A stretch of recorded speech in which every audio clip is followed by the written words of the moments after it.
All right, Shalom. I want to give all praises, glory, and honor to Yahweh, Ba'ashem, Yahweh Shai, Ba'ashem, Rakakadash, double honors to the apostles and elders of great millstone who rule well. Peace and salutations to you sincere brothers out there pushing the truth across the four corners of earth. All right, peace and salutations as well to the speckled bird Israelites around the globe as well. All right, and any of you sisters who are listening and learning silently as well. Shalom. All right, and we're coming into the month of July. You can hear the fireworks being set off. Jake, which Jake is short for Jacob. Our minds are still, captive in this place. They're captive under the spell and the rule of this place, including all the activities that Esau has set up. All right, but when you look at his track record, when you look at his creation, right, everything that he has is something that they either A, stole from us, or B, they created out of thin air, and it's not in line with creation as the scriptures are, because all of the high holy days, all of the festivities that were given to the Israelites, they were all given to the Israelites by the Most High. We know that from the Bible. All right, but this is Daniel 7:25. It said, "And he shall speak great words against the Most High, and shall wear out the saints." Salakia. Shall wear out the saints of the Most High, and think to change times and laws, and they shall be given into his hand until a time and times and the dividing of time. And when you look at because this month is July, right, named after Julius Caesar, all right, who was kind of the first to be in that whole Caesar position. He was a general, then he transitioned into power and authority. All right, and then you had many men come after him who emulated the same thing. All right, and what he did was he designed the calendar a certain way. All right, and he was an Edomite.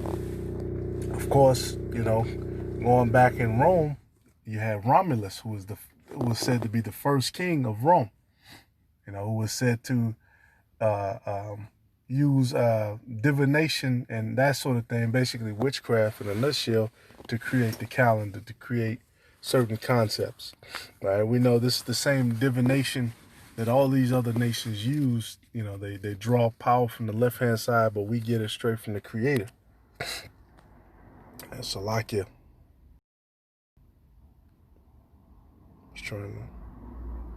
Okay, here we go.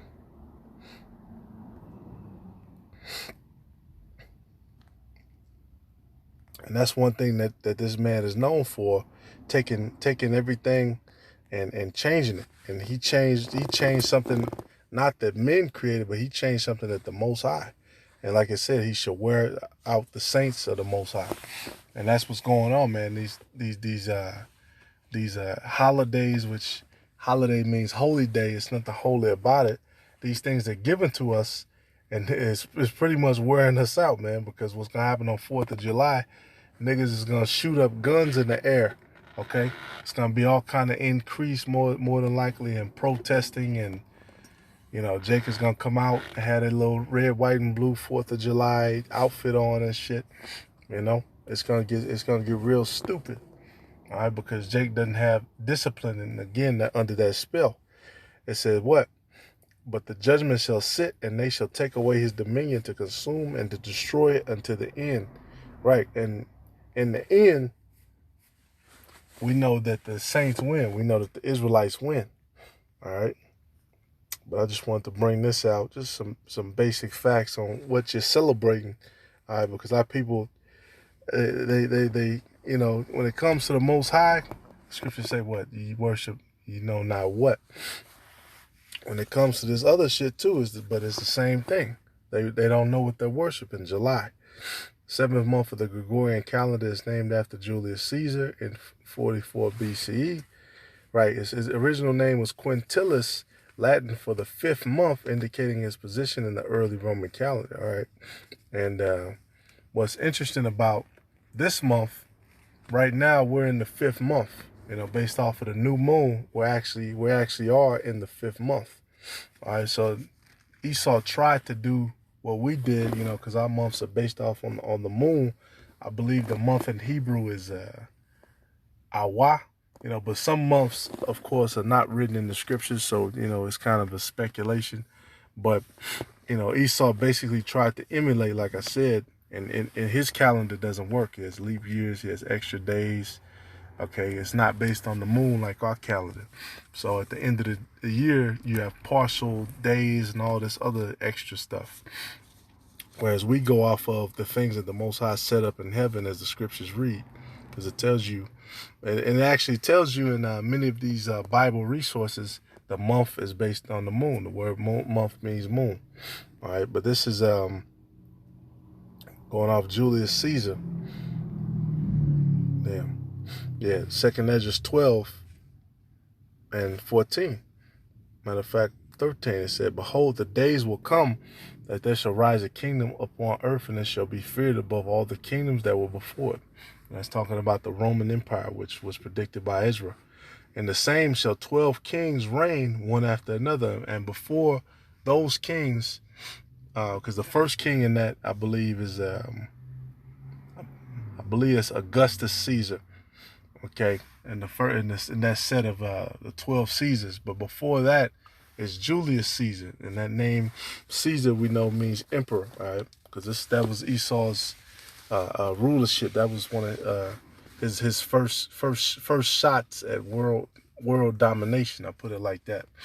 And that's what this is talking about. 12 different Caesars that ruled, and then this says, "Whereof the second shall begin to reign, and shall have more time than any of the 12." And that's talking about Tiberius Caesar, because he had more years than the other Caesars who were killed off by people close to them or family or whatever, or rivals trying to go at the throne.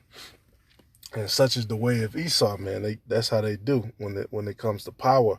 They get carnal. They don't respect the things that the Most High has set up. They come through, they kill, steal, and destroy, as the scriptures prophesy that they do. All right, so our people are celebrating 4th of July. They're celebrating July, which Esau gave you that month once again, not understanding, the history of it and the carnality and the bloodshed and all of the unholy things which come with that, Now, we'll say July, but we as the Israelites, we understand that that's going into Esau's thing, and you gotta obey the laws of the land. If Esau asks you, what's today's date, and you're at the job, you just gotta tell him, look, today's July the 2nd, whatever, But in your mind, look, I'm going off the new moon anyway, and it's the 5th month, so fuck what you talking about, all right? And you look up the 5th month, look up the events that happened in the scriptures. It says, this is a good one, Jeremiah 39:9.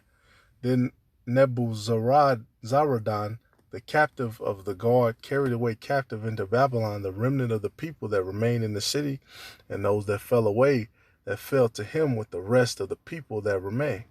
Matter of fact, let me get to this one. This is the one I wanted. Yeah, and then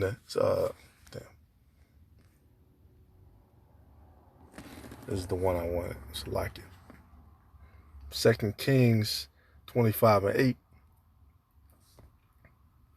It said, "And in the 5th month, on the 7th day of the month, which is the 19th year of King Nebuchadnezzar, king of Babylon, came Nebuzaradan, captain of the guard, a servant of the king of Babylon, to Jerusalem. Then he burnt the house of the Lord and the king's house, and all the houses of Jerusalem, and every great man's house burnt he with fire." So this is in the 5th month. That's when they burnt down, like I said, they burnt down the house of the Lord. They burnt the king's house. They burnt all the houses of Jerusalem, every great man's house. And here it is, our people are about to light that fire on them fireworks and put smoke, and fucking gunpowder. You're gonna smell that shit for a couple of days, all right? Which is a precursor to the destruction that's gonna come, because scriptures talk about sulfur and brimstone. It's talking about here, where people are you're gonna smell that sulfur and brimstone, because that, just like it said, that the elements are gonna be melt with fervent heat. This place is gonna be burnt up. It says, "And all the army of the Chaldees that were with the captain of the guard break down the walls of Jerusalem round about. Now the rest of the people that were left in the city And the fugitives that fell away to the king of Babylon, with the remnant of the multitude, did Nebuzaradan, the captive of the guard, carry away. Exactly. So this is when we were also carried into captivity. But the captain of the guard left of the poor of the land to be vine dressers and husbandmen. You know, they were left to work the land, basically. And the pillars of the brass that were in the house of the Lord, and the bases and the brazen sea that was in the house of the Lord, that the Chaldees break into pieces, and carried the brass of them to Babylon, and the pots and the shovels and the snuff, all the stuff they took. And the vessels of brass wherewith they ministered took they away, and the fire pans and the bowls and such things as were of gold in gold, and of silver in silver, the captain of the guard took away. The two pillars, one sea, and the bases which Solomon had made for the house of the Lord, the brass of all the vessels was without weight. And, you know, basically this is when they carried off all of our stuff. You know, they took our shit, you know. And now our people are celebrating Independence Day, when this is a day when, you know, we were carried off. One of the many days which many nations carried us off, you know. It says, right, and then it gives you different accounts of that where we were carried off. It says, Jeremiah 39:9. Matter of fact, I'm going to jump to verse 10. Verse 11, now Nebuchadnezzar, king of Babylon, gave charge concerning Jeremiah to Nebuzaradan, the captain of the guard, saying, take him and look well to him, and do him no harm, but do unto him even as he shall say unto thee. So this is when, you know, people were shut up and locked up. Verse 14, even they sent and took Jeremiah out of the court of the prison, and committed him unto Gedaliah, the son of Ahikam, the son of Shaphan, so that he should carry him home. So he dwelt among the people. Now the word of the Lord came unto Jeremiah while he was shut up in the court of the prison, saying, go and speak to Ebed-melech the Ethiopian, saying, thus saith the Lord of hosts, the God of Israel, behold, I will bring my words upon this city for evil and not for good, and they shall be accomplished in that day before thee. But I will deliver thee in that day, saith the Lord, and thou shalt not be given into the hand of the men of whom thou art afraid. For I will surely deliver thee, and thou shalt not fall by the sword, but thy life shall be for a prey unto thee, because thou hast put thy trust in me. Exactly. And that's the thing that we hope for, man. We want to put our trust and faith in the Lord. We want to be delivered. All right. And that's what the prophets are known for. And that's the example that we're supposed to follow, man. And even Salaki, if you notice what's going on now with all this shit, you know, the so-called preachers of these so-called white preachers, they're breaking down. They're all breaking down. They can't handle the pressure, you know. Meanwhile, you got more prophecy coming out, more prophecy coming out, more prophecy coming out, right? And you get it, all right. And you know, it's some more events that happen too, but that's the main point, you know. Scriptures are full of all those references to the times and to the places that we've been, which has been to the four corners of earth, which we are now. All right, so Lord willing, this is edifying. You know what I'm saying? We give reverence to, you know, the things that the Lord did when he delivered us and gave us mercy. You know what I'm saying? We're not in a celebratory mood, especially now when Jake getting shot down, because we are in the time of Jacob's trouble. All right. So Lord willing, again, it's edifying. You know, it's always good to review the stories and review all of the information in the scriptures. And may it be a blessing unto you if you have the faith. Shalom.